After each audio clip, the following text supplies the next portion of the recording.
শিক্ষানীতি এবং রাজ্য শিক্ষানীতির মধ্য দিয়ে এ রাজ্যের তৃণমূল সরকার মুখে মুখে বিরোধিতা করলেও আসলে তারা 4 বছরের টিকি সেই জাতীয় শিক্ষানীতিকে প্রণয়ন করছে। বন্ধুগণ, তো শিক্ষানীতির মধ্য দিয়ে মাধ্যমিক উচ্চ মাধ্যমিক সংগঠনই দিয়েছে মনে করছি, যদি মাধ্যমিক তাহলে সরকারি শিক্ষা ব্যবস্থায় পড়াশোনা নেই। বন্ধুগণ, আর একটা কথা আমরা বলতে চাই যে আজকে তার কারণ আজকে যে পুঁজিপতি শ্রেণী সাধারণ খেটে খাওয়া মানুষ তাদের সন্তান যেন পড়াশোনা করে, তার কারণ শহর বর্ধমানে এআইডিএসও এর পক্ষ থেকে এক বিক্ষোভ ও ডেপুটেশন আয়োজন করা হয় বুধবার। যোগ্য শিক্ষকদের সম্মানের সঙ্গে স্কুলে ফেরাও এবং দুর্নীতিগ্রস্তদের কঠোর শাস্তি দাও, এই দাবিতে বর্ধমান রেল স্টেশন থেকে শুরু করে কার্জন গেট পর্যন্ত মিছিল করেন সংগঠনের সদস্যরা। পরে তারা পূর্ব বর্ধমানের জেলা শাসকের কাছে একটি 12 দফা দাবিপত্র পেশ করেন। সংগঠনের দাবি, বর্তমানে রাজ্যের সরকারি স্কুলে 59,000-এরও বেশি শিক্ষক পদ ফাঁকা, যার প্রভাব পড়ছে শিক্ষার মানের ওপর। পাশাপাশি 21,000 স্কুল ভবনে ছাদ লিক করছে। অনেক স্কুল ভবন ভেঙে পড়ার মতো বিপজ্জনক অবস্থায় রয়েছে। তাদের আরও অভিযোগ, 3,500-রও বেশি স্কুলে ব্যবহারযোগ্য টয়লেট নেই এবং বহু স্কুলে নেই বিশুদ্ধ পানীয় জলের ব্যবস্থাও। এই পরিস্থিতিতে সরকার নিজের দায়িত্ব এড়িয়ে অভিভাবকদের সন্তানদের স্কুলে না পাঠানোর জন্য দোষারোপ করছে, যা অত্যন্ত নিন্দনীয় বলে মন্তব্য করে এআইডিএসও।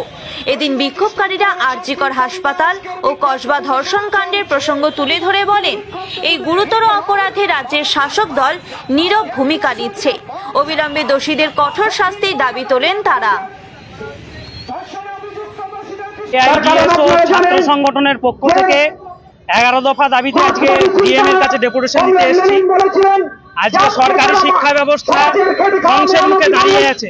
এরকম একটা পরিস্থিতিতে 26,000 শিক্ষকের চাকরি বাতিল হয়ে যাওয়ার পরে সরকারি স্কুলগুলোতে পঠন পাঠন উঠে যেতে পারে। অবিলম্বে যোগ্য শিক্ষকদের স্কুলে ফেরানোর দাবিতে রাজ্যের গোটা রাজ্য জুড়ে যে নারী নির্যাতন, ছাত্রী নির্যাতন হচ্ছে, তার প্রতিবাদে আজকে শিক্ষাঙ্গনে যে থ্রেড কালচার নির্বাচন না হওয়ার ফলে কলেজগুলোতে, বিশ্ববিদ্যালয়গুলোতে যে একটার পর একটা ঘটনা ঘটে যাচ্ছে। আজকে আমরা আরজিকর থেকে সাউথ ক্যালকাটা ল কলেজ, এই থ্রেড কালচারের একটা ফল। আজকে আমরা অবিলম্বে গণতান্ত্রিক অধিকার ফিরিয়ে দিয়ে ছাত্রছাত্রীদের গণতান্ত্রিক অধিকারের রক্ষার দাবিতে ছাত্র সংসদ নির্বাচনের দাবি সহ 11 দফা দাবিতে আজকে আমরা এখানে ডেপুটেশন দিতে এসেছি। আবার নতুনভাবে বলা হচ্ছে প্রশাসন থেকে, এই যে কোনো কলেজে ছাত্র ছাড়া বহিরাগত প্রবেশ নিষেধ। এটা তো 100 বছর আগে থেকে এটা ছিল নির্দেশ, বা 50 বছর ধরে চলছিল। আজকে আবার নতুন করে নির্দেশ চলে গেল। আজকে এই কথা বললেও, প্রশাসনের থেকে এত কথা বলা হলেও, আজকে সমস্ত কলেজ ইউনিভার্সিটিগুলোতে বহিরাগতদেরই দাপাদাপি বেশি। আমরা আজকে বর্ধমান বিশ্ববিদ্যালয় দেখি, রাজ কলেজ দেখি, সমস্ত কলেজ, বর্ধমান জেলার যে কলেজগুলো সেগুলো তো একই। ফলে শুধু নির্দেশ দিলে হবে না, প্রশাসনকে উপযুক্ত পদক্ষেপ গ্রহণ করতে হবে, না হলে এই বহিরাগতদের দাপাদাপি কিন্তু বন্ধ হবে না কলেজগুলোতে। আজকে আমরা বর্ধমান স্টেশন থেকে ল্যাডি করে আজ কার্জন গেটে এসেছি। এখানে বিক্ষোভ সভা চলছে। আমরা ডেপুটেশনে যাব ডিএম এর কাছে।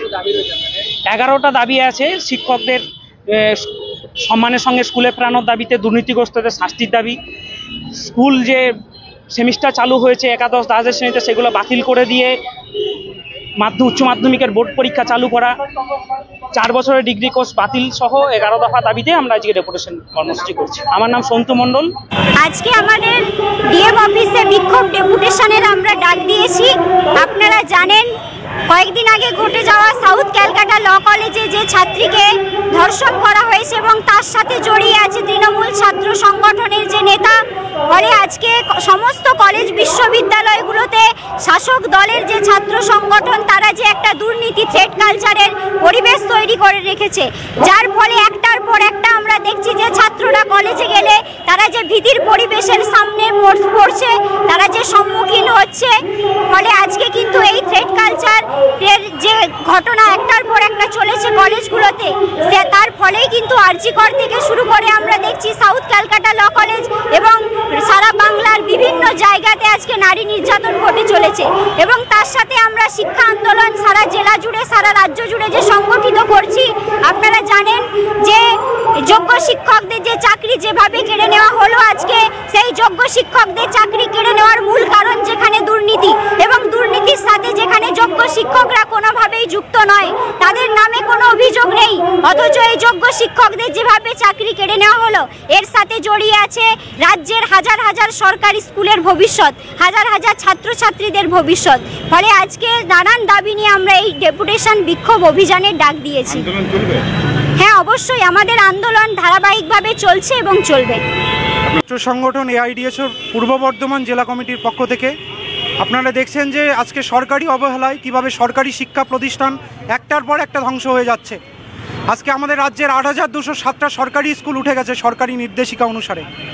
আমরা এই বিক্ষোভ ডেপুটেশন থেকে সরকারি শিক্ষা ব্যবস্থার একদিকে যেমন বাঁচানোর দাবি করছি, অন্যদিকে আজকে যে থ্রেট কালচারের বলি হতে হয়েছে আরজি করের সেই অভয়াকে, এবং একই সঙ্গে আপনারা দেখেছিলেন যে দক্ষিণ কলকাতার যে কসবার ল কলেজে ছাত্রীকে কিভাবে ধর্ষিতা হয়েছে, এই নারী নির্যাতনের প্রতিবাদে, এবং একই সঙ্গে আজকে যে একটার পর একটা ধর্ষণ ঘটে চলছে এবং আমরা বিচার পাচ্ছি না, অবিলম্বে যাতে দোষীদের দৃষ্টান্তমূলক শাস্তি হয় এই দাবিসহ আজকে ছাত্র সংসদ নির্বাচন এবং একই সঙ্গে কলেজ বিশ্ববিদ্যালয়ে যে সেমিস্টার প্রথা, সেই সেমিস্টার প্রথা বাতিল থেকে শুরু করে শিক্ষার দাবি নিয়ে আমরা এখানে এআইডিএসও ছাত্র সংগঠনের পক্ষ থেকে পূর্ব বর্ধমান জেলা শাসক দপ্তরে আমরা বিক্ষোভ ডেপুটেশন কর্মসূচি গ্রহণ করেছি।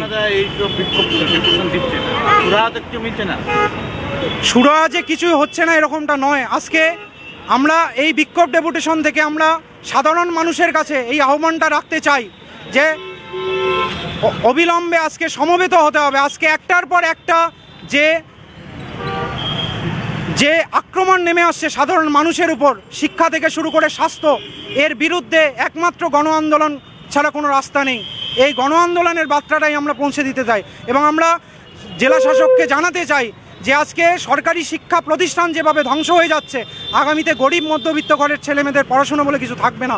ফলে অবিলম্বে সরকারি শিক্ষা ব্যবস্থাকে বাঁচানোর ব্যবস্থা করতে হবে। আমি উদয় বর্মন, পূর্ব বর্ধমান থেকে তন্ময় ঘোষের রিপোর্ট, টিভি নিউজ 10। মন যখন যাচায় হাতের কাছে পায় নালন্দা ফরচুন পার্ক। দরজার সামনে জাতীয় সড়ক, জানলা খুললেই এয়ারপোর্ট, পা বাড়ালে রেলওয়ে স্টেশন, ইচ্ছে হলেই পছন্দের বাজার, মিনিটের মধ্যে স্কুল, কলেজ, হাসপাতাল। নালন্দা ফরচুন পার্ক, গোপাল মাঠ, দুর্গাপুর, পশ্চিম বর্ধমান। দক্ষিণবঙ্গের বেস্ট লোকেশনে হাতের মুঠোয় উন্নত জীবনযাপন। নালন্দা ফরচুন পার্ক, আপনার একান্ত আপন বাড়ি। বাইক মানে বাজাজ, আর দুর্গাপুরে বাজাজ মানে ব্যানার্জি বাজাজ। ঐতিহাসিক বাজাজ চেতক থেকে শুরু করে আজকের যুব প্রজন্মের গর্ব বাজাজ পালসার, সবই এক ছাদের নিচে। জাতীয় সড়কের একদম পাশে দুর্গাপুরে অবস্থিত ব্যানার্জি বাজাজ এখন দক্ষিণবঙ্গের সবচেয়ে বিশ্বস্ত বাজাজ ডিলার। বাইকের বিক্রি থেকে সার্ভিস, সবকিছুতেই নির্ভরযোগ্যতা, দক্ষতা আর বিশ্বমানের সেবা। আজই চলে আসুন ব্যানার্জি বাজাজ দুর্গাপুরে।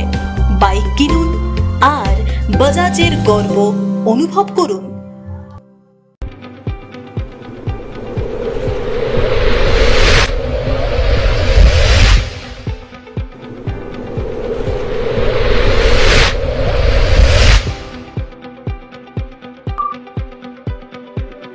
শিল্প শহর দুর্গাপুরের স্বাস্থ্য সেবায় এক নতুন দিগন্তের নাম বিবেকানন্দ হাসপাতাল। NABH অনুমোদিত এই হাসপাতালটি মানুষের বিশ্বাস আর ভালোবাসার প্রতীক। প্রতিটি সমস্যার নির্ভরযোগ্য চিকিৎসা। এখন উন্নত মানের চিকিৎসা মধ্যবিত্তের নাগালের মধ্যেই। বিবেকানন্দ হাসপাতাল, আপনজনের মতো পাশে সব সময়। জাকির হোসেন অ্যাভিনিউ, বিধাননগর, দুর্গাপুর 713206। সহজেই স্বাস্থ্যসাথী কার্ডের মাধ্যমে সুচিকিৎসার একমাত্র প্রতিষ্ঠান citizen hospital, Bidhannagar, Durgapur. Helpline number 9800897855। অ্যাপয়েন্টমেন্টের জন্য ফোন করুন 7477 7932 কিংবা 9933475697 এই নম্বরে। ছিমছাম পরিবেশ এবং প্রাইম লোকেশনে মনের মতো সুন্দর হোটেল মানেই হোটেল অ্যাস্টর।